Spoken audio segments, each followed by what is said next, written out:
Now obviously you have to, in Islam, you purify yourself before you do it, and that's preparation for entering into this state. Like the ihram before Hajj. You're going into a sacred space, and so you want to prepare for that space. And so the wudu is a way. And wadu'a comes from brightness, because the face will be luminous on the day of judgment, and the arms and the limbs from wudu. Wadu'a means to be luminous or bright. And the Prophet ﷺ said on the day of judgment, they asked him, how will you know your followers? He said, they'll be ghur muhajjalun. They will be like the piebald horse. You know how these horses have the white, they're brown, but then they have the white on the face, and then they have the front and the hind are all white. That's how he described his followers. And he said, from the min athar al-wudu, from the effects of wudu. So again, what you're doing is preparing yourself for something that occurs in the next world, which is the luminosity of practice. And this is why if you've ever met anybody that's mastered anything, it has affected their being. It can't. I don't care if they're a master pianist, a master ballerina, whatever it is, you will see that they have qualities that you don't find in ordinary human beings.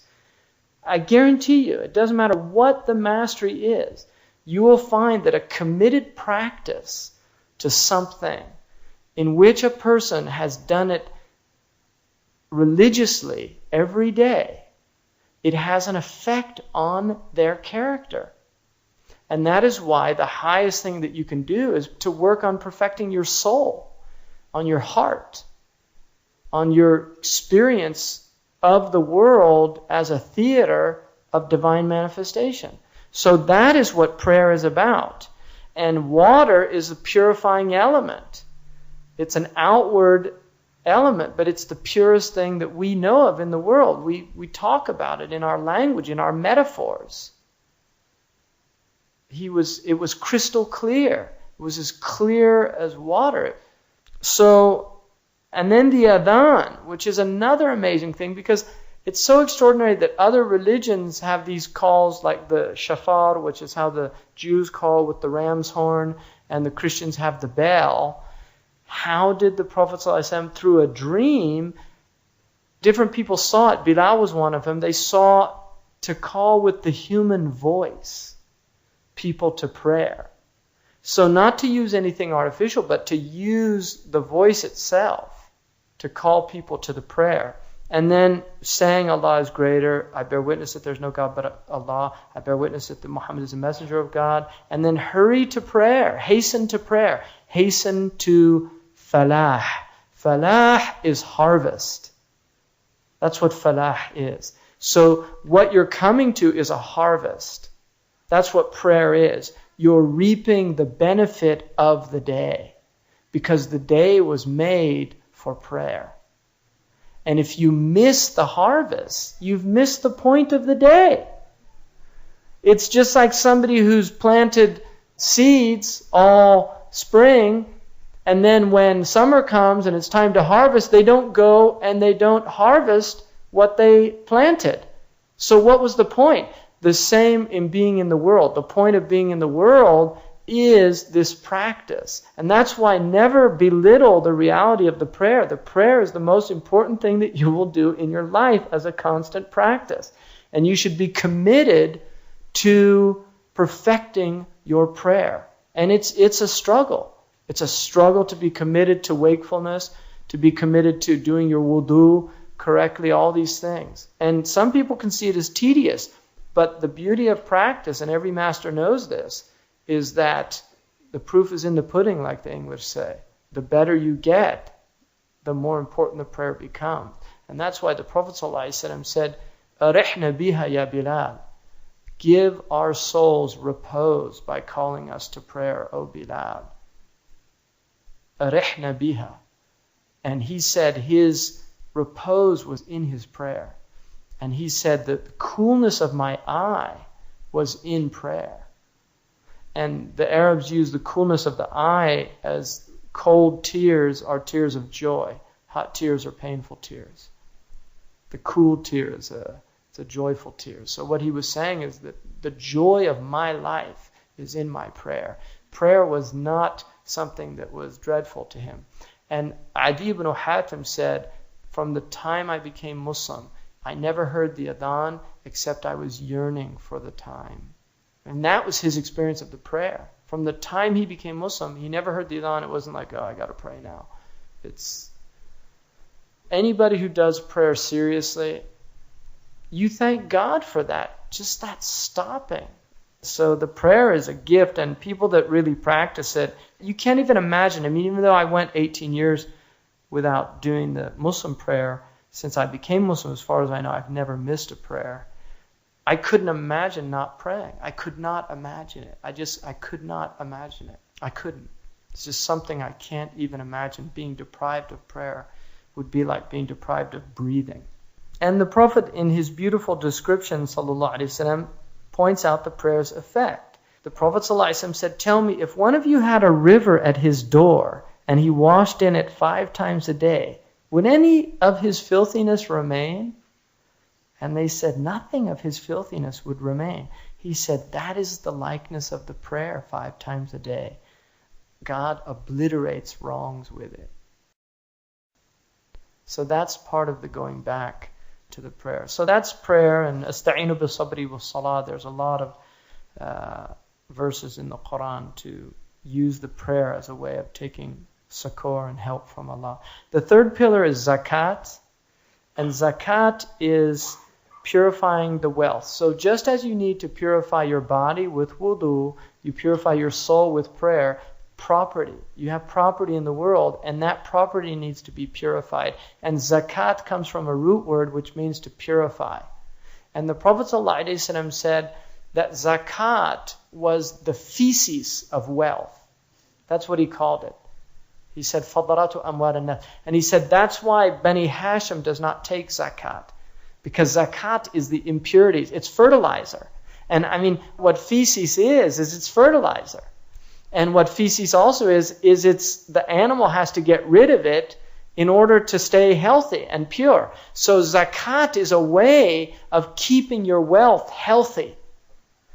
The miser and the one constipated is the same word in Arabic, mumsik.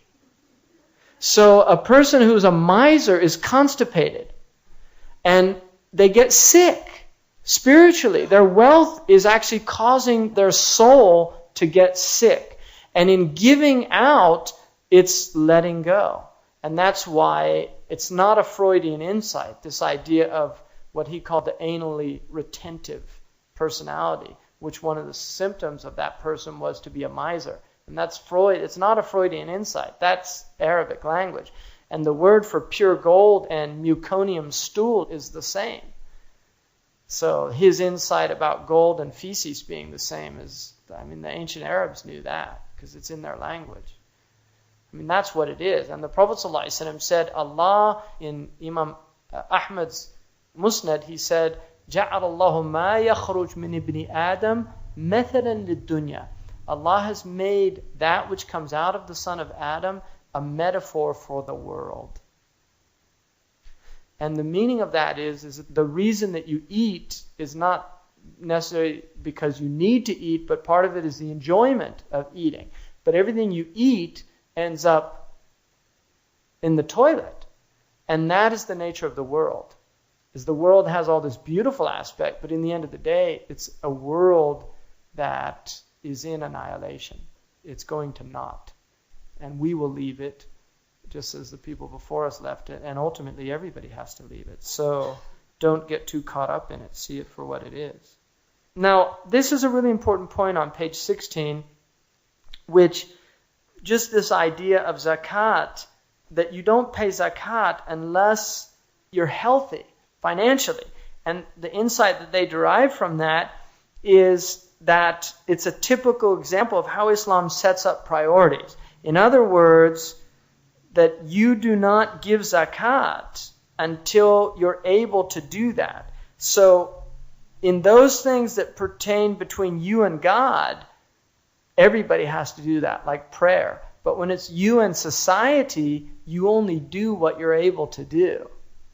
And the reason for that is you need to take care of yourself before you can take care of the world.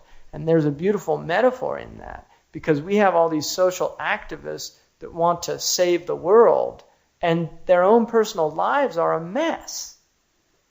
So the idea of trying to save the world and your own soul is in jeopardy. It means your priorities are wrong. And so the idea of zakat being an obligation on those who are able to pay zakat, it means that you start taking care of others when you've taken care of yourself. That's when you need to start thinking about other people. But if you're still in a mess, don't try to help other people. Religious well-being demands that they accept some measure of social responsibility. So zakat has this idea of social responsibility. And one of the reasons that the Prophet ﷺ said a person who marries has completed half of his religion, so let him look to the other half, is because if the family's healthy, the society's healthy. When the society is well, it's a result of the family being well. The same is true with wealth. If your own house is intact, then you can help other houses. The fourth pillar is fasting. It's fasting the month of Ramadan. Obviously, a lunar calendar has about 355 days. Each month lasts 29 or 30 days. And you do it according to the crescent moon sighting. Now, I want to just look a moment at the idea of looking for a crescent moon and refer you to what you would call a phenomenological astronomer. Somebody who's interested in astronomy for the phenomena and not for the theoretical aspect of it. And I would like just to read something. This is a Scottish man. He's not a Muslim. In fact, I know he's not. He's Christian. But he says something very interesting, and it just strikes me that so many Muslims don't seem to see this. But it's always, when I read this, it just articulated exactly how I've always felt about the point of looking at the moon and what that significance has for us. He said, of prime importance is the determination of the start of the holy month of Ramadan, a time of fasting and devotion. But Muslim communities have a habit of starting their celebrations on different days in any one year due to the varying locations and sky conditions for sighting the crescent moon. Places lying westwards of where the crescent moon can first be seen from the earth have a better chance of seeing it. The movement of the sun and moon is westwards, and more time elapses before they arrive at the horizons of these places. For the moon to move out of the sun's light at the start of its monthly journey. Also, some latitudes will have the zodiac standing at a deeper, more visible angle to the horizon than others. That's the belt in which the moon travels. Then there are delays caused by the weather. Under good conditions, it is possible to sight a first crescent less than 24 hours after a new moon. 15 hours is about the least. I mean, there's a record of 13 hours, but it would be very rare.